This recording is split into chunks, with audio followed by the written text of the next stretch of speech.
naman po tayo, dito naman po sa next topic po natin na kung saan ito na nga ba mga kababayan, ito na nga ba bumaligtad na ito pong si Henry Alcantara at itinanggi na ang kickback at ghost project sa DOJ counter affidavit po niya. Ngayon, ito pakinggan po natin mga kababayan kung paano magsinungaling ito pong si Henry Alcantara. Alam nyo, nung una naaawa-awa pa ako dito eh. Kasi nga nagbalik ng mga pera na nakulimbat po niya sa kaban ng bayan. Ito lang naman kasi yung pananaw ko dyan eh. Kung talagang hindi ka kasabwat, Henry Alcantara, bakit mo ibinalik yung pera? Bakit ka nagbalik ng pera? Nakapagbalik ka na nga ng pera eh. So, ibig sabihin, mga kababayan, talagang nakinabang siya, kumikbak siya, at talagang kumita siya ng malaki sa mga flood control. Doon palang huli na po siya. So, ngayon, ito i-play po natin.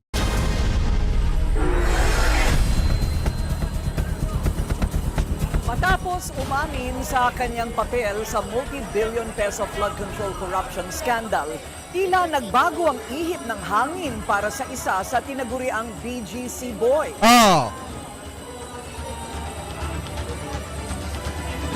Sa kanyang inihaing counter affidavit, sinabi ni Henry Alcantara na wala siyang kinalaman sa anumang kickback scheme o ghost projects. Narito ang exclusive agenda report ni Joash Malimban. Hindi ko na po titingnan to. Ito po galing sa puso ko. Nangangamba po kasi ako sa seguridad ng pamilya ko. Ito pong Ay, Ma'am Brenda Barton, mega love shoutout po. Ma'am Dolly Babies, mega love shoutout. Pakisabi kay Tatay Marcos, kay Nanay Emma, mega love shoutout. At saka kay Ma'am Judy Tanaka, mega love shoutout po.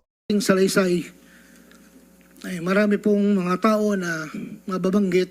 At ako po ay humingi ng tawad sa mga tao na to, pero kailangan ko pong sabihin yung katotohanan.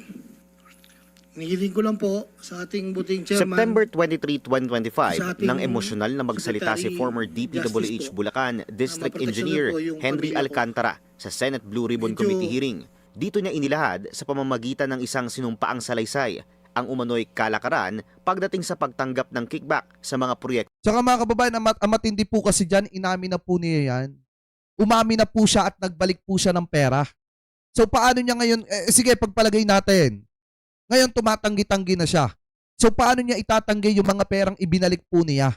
Kasi nga kung hindi naman po talaga siya sangkot dyan, hindi po siya kumikback at wala po siyang ghost project, saan ang galing yung milyon-milyong halaga ng pera na ibinalik po niya sa kaban ng bayan? Doon palang laglag na po siya. Kaya nga mga kababayan, kung meron mang mga sangkot sa mga anomalyang flood control, ang kumausap dito kay Henry Alcantara, napakabobo nyo. Lalo nyo lang idiniin etong si Henry Alcantara. Anyway, tuloy pa natin. Ng ahensya. Sa ilang pagkakataon pa raw, siya mismo ang nagde-deliver ng pera sa mga umano'y tumatanggap ng porsyento sa budget ng mga proyekto. Inayos ko po lahat yun at dinala ko po sa tauhan lang po ni Senator Joel in Bukawi po. Ang sabi ko po sa kanya, baka pwede, pakibigay mo lang to kay boss. Tulong ko to, kung ano man ang future na plano niya, yun po ay tulong ko. Pero hindi niya po alam na doon ko po kinuha sa flood control po. Pero sa pinakahuling counter affidavit na isinumite ni Alcantara sa preliminary investigation ng DOJ nitong January 5, tila kumabig si Alcantara sa ilang statements na una niyang inilabas noong nakaraang taon. Matatandaang naghain ng reklamo ang NBI laban kina Alcantara at iba pang DPWH at high government officials kaugnay ng umano'y ghost flood control projects sa ilang parte ng Bulacan. Ayon kay Alcantara, dapat umanong madismiss ang kaso laban sa kanya dahil sa kakulangan ng sapat na ebidensya para magkaroon ng reasonable certainty of conviction. Para sa umano'y violations sa Anti-Graft and Corrupt Practices Act, sinabi ni Alcantara na wala umanong ebidensya na may pinapaboran siyang kontraktor, employee o kahit na sinong individual. Dito, sablay na siya mga kababayan. Sablay na siya dito kasi umamin na po siya nung una. At yung kanyang pag-amin mga kababayan ay sinumpaan niya po yun. Kasi pag itinanggi niya ngayon, ibig sabihin mga kababayan, nagsinungaling siya dun sa una. At kapag ka nagsinungaling siya dun sa una, mape-perjury siya. Hindi niya naisip yun. Wala rin daw witness na nagsasabing nag-approve siya ng irregular payments o falsified reports para sa mga natukoy na proyekto. Wala rin daw maituturing na gross inexcusable negligence dahil deliberate daw na itinago ng kanyang mga tauhan sa kanya ang mga umano'y ghost flood control projects. Dagdag pa ni Alcantara, wala rin daw witness na makapagsasabing nag-facilitate siya ng kahit na anong payout. Ang pera na nakalaan para kay Kong Saldi dinadala sa akin. Ako naman po ang nagdadala o naghahatid na hinihinging porsyento ng Kong Saldi sa iba't ibang tao niya. Hindi ko po siya na-meet during pagdadala. Ang tao niya po ay may alias lang Paul at Mark. Dahil sila po yung nag-message po sa akin through Viber, disappearing message po yun, na doon ko po dadalhin. May isa o 2 beses na dinala ko sa parking lot ng Shangri-La Hotel, Bonifacio Global City, ang porsyento ni Kong Saldi. Paminsan-minsan man, inahatid ko ito sa kanyang bahay sa Ladybug Street, Valle Verde 6, Pasig City. Mula Ortigas po, kakaliwa ka stoplight, may gate ka kanan, kakaliwa ka kanan, makikita na po yung bahay. Sa reklamong malversation Grabe, of no? public funds, sinabi ni Alcantara na hindi umano siya nag-utos, nag-authorize o nag-participate sa pagsagawa ng ghost projects dahil tinago raw ng kanyang mga tauhan ang mga nasabing aktibidad. Wala rin daw kahit na anong proof na nakatanggap siya ng personal benefit sa mga Yan nga, Ma'am Erma Kapuyan yung sinasabi ko. At saka sabi niya dito, bakit siya magbabalik ng pera kung hindi siya sangkot sa pagnanakaw sa kaban ng bayan? Umay. Diyan nga po siya nahuli. Shoot na siya sa timba, lalabas pa siya. Di ba mga kababayan? Saglit na aminin na lamang at banggitin na yung mga kasangkot niya at talagang tindigan niya yung sinasabi niya nung una hanggang sa huli, nag-iba-iba na yung kanya mga sinasabi, mga kababayan. Kaya dito sa sablay talaga. Sablay itong ginawang hakbang na ito ni Alcantara at nung kanyang abogado. natukoy na proyekto. Itinanggi rin ni Alcantara ang alegasyon ng direct bribery at kahit na anong partisipasyon sa mga umano'y bid rigging na nagaganap sa procurement ng mga DPWH project, lalo na't hindi raw ito sakop ng kanyang mga responsibilidad bilang isang district engineer. Aniya, ministerial ang kanyang duty at Ano to mga kababayan na mangyayari dito? Baka makasuhan siya ng perjury. Yan yung nakikita ko dyan mga kababayan pagsisinungaling. Kasi yung kanyang salita hindi naman po basta sa social media lang nanggaling. Yun po ay sinumpaan niyang salaysay sa Senado, mga kababayan. Kaya nga ano siya dito tawag dito, talagang madadali siya dito. Kasi lalo na at nagbalik po siya ng pera. Doon pa lang maliwanag na malaki ang partisipasyon at kinita niya doon sa mga maanumalyang flood control na nangyari dyan sa Bulacan. tagapirma lang daw siya ng mga dokumento na ibinibigay ng kanyang mga subordinate. Sa kabila nito, aabot na sa mahigit 100 milyong piso ang ibinalik ni Alcantara Ayan, sa oh. DOJ ayon kay Acting Justice Secretary Frederick Vida, kaugnay ng mga umano'y kinurap na pondo ng bayan. Una nang isinuwalat ng abogado ni Senator Joel Villanueva sa On Point ng Billionaire News Channel ang pagbaligtad ni Alcantara, gayon din ng dalawa pa sa tinaguriang BGC Boys na sina Bryce Hernandez at JP Mendoza. Just to be quick about this, he says that engineers Hernandez and Mendoza are the ones responsible for the execution of the flood control projects. Okay. Then two, he was not the one directly overseeing the day-to-day operations of the projects. Again, pointing to the two engineers, Hernandez and Mendoza.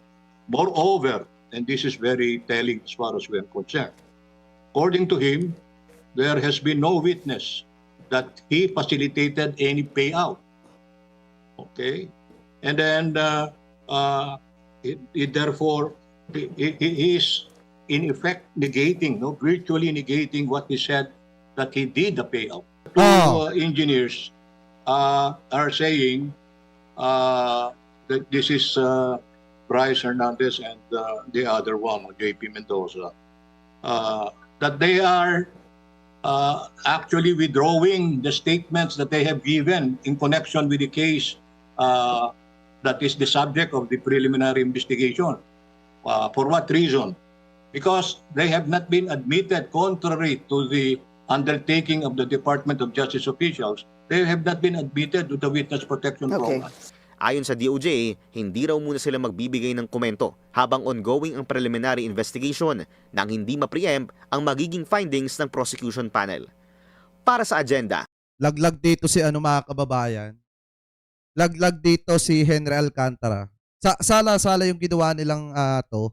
Para sa akin in my personal opinion, kasi unang-una nagbalik na siya ng pera. Doon pa lang aminado na siya na talagang may nakulimbat po siya sa kaba ng bayan. Pangalawa naman, mga kababayan, nabanggit niya na po yung mga kasama niya na nagnakaw sa kaba ng bayan. Naandyan dyan yung mga senador at naandyan dyan yung mga kumikbak. So ngayon, kahit bawiin niya yan, huli na po ang lahat. Kasi nga, yung pera na ibinalik niya, yun na po yung patunay na talagang naging malaki. Yung partisipasyon po niya sa maanumalyang flood control. Ano po yung ginawa nilang pag-kickback, yung mga ghost project, yung kinita nila, yung mga kinulimbat nila, talagang maliwanag na totoo po. Kasi nga nagbalik po siya ng pera. So ngayon mga kababayan, bukod pa po sa isyong yan, eto, may nakita pa rin tayo na iba pang issue na kung saan ay may kinalaman daw po ito sa isang politiko na kung saan mga kababayan ay inuuna daw po yung vlog kaysa daw po sa trabaho. So hulaan nyo na lamang po kung sino po etong politikong ito. So sabi po dito mga kababayan, ito basahin natin Yan. Sino raw etong politiko ang isinusuka ng kanyang mga kababayan dahil inuuna pa ang pagbablog kaysa daw po sa kanyang trabaho? Ayon sa nakalap ni Mang Teban, nanalo raw etong lady politician noong 2025 election dahil lamang po sa pagbablog. Pero nagmistulang NPA daw po mga kababayan o non-performing asset nang maupo daw po ito sa pwesto. Wala kasi itong ambag sa City Hall. As in, parang naging palamuti lamang doon.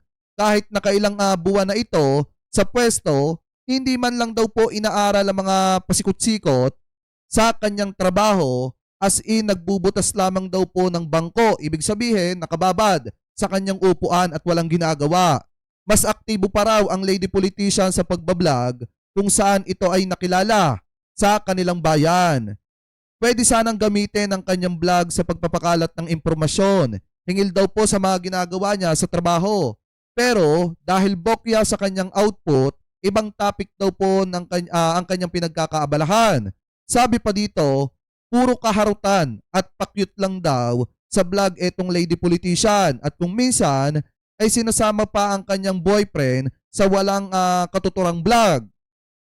Pintahan nyo na ang lady politician ay mas aktibo daw po sa pagbablog kaysa sa trabaho at yung pangalan daw po ay may letrang N sa dulo ng kanyang pangalan. So ngayon mga kababayan, eto.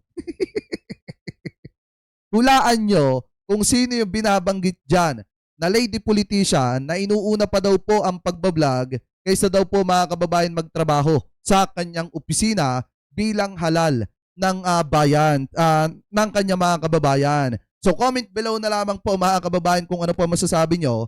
Hingil po dyan sa mga topic na yan na tinalakay po natin.